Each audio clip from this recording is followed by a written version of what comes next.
Limits of the Flesh, Chapter 64, Fantasy Fiction by Azazyel.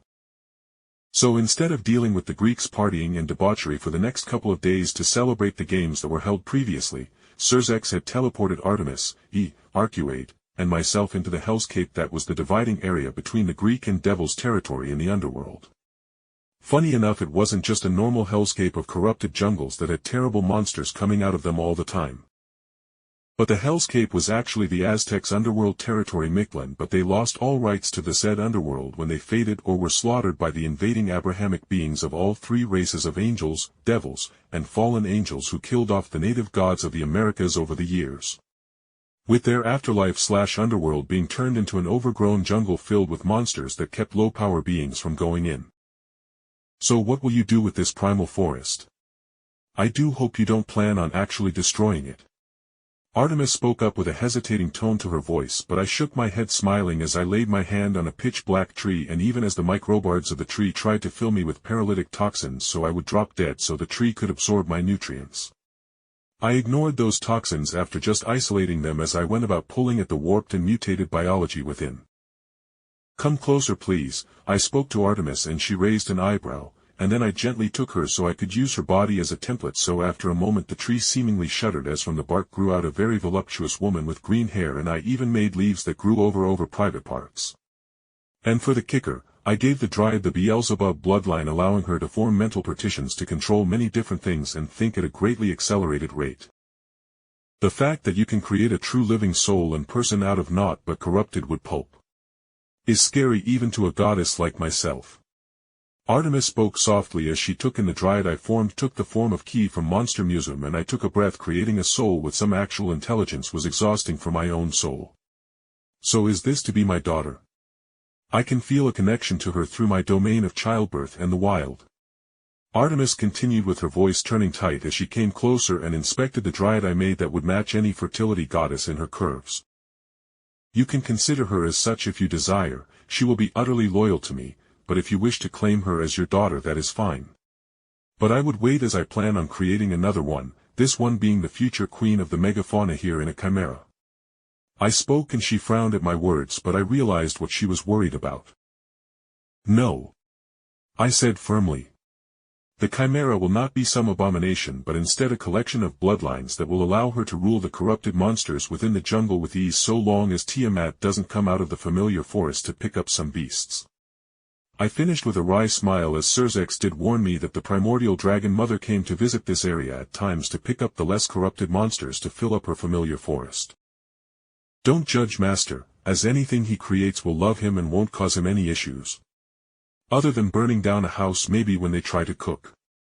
Arcueid spoke with a wry smile as she eyed EI, who flinched at the reminder of how she attempted to cook with Klee and somehow turned a pot of water into a hydrogen-powered rocket that shot through the roof of the kitchen. Artemis just looked at the completely assured face of Arcueid, who said I could do no wrong, and then just facepalmed, and I could even hear her muttering through her hand. Dear gods of Olympus, I have been married to a poor boy who is being gaslighted by his own creations. What do I do next? She seemingly prayed, but I paid no mind as I waited for my new creation to awaken. Soft green eyes looked up to me, and I realized she took after Medusa's more slow and calm personality as she gently lifted her arms up towards me. Master, she whispered as her hands finally met my shoulder, and I snickered internally as I felt her body already producing copious amounts of happy chemicals within her body, and even similar sensations forming within her soul as she attempted to seemingly pull me down to snuggle with her, as Medusa was so fond of doing in her large Gorgon form. So I gently held her hands as I made her so that even when I returned to Earth she could follow me back by infecting the native trees with her bloodline and allowing her Beelzebub bloodline that was mostly used controlling stupid amounts of drones or for her any number of magical trees, but her core body would be remaining here to protect the borders. Your name is Key and the protector of the plants of this forest, I said, laying out the core of her being, and her eyes lit up a bit with a bit of purpose in her life. All my creations, despite them having their souls, were sort of lost creatures at times if they didn't have a prime directive.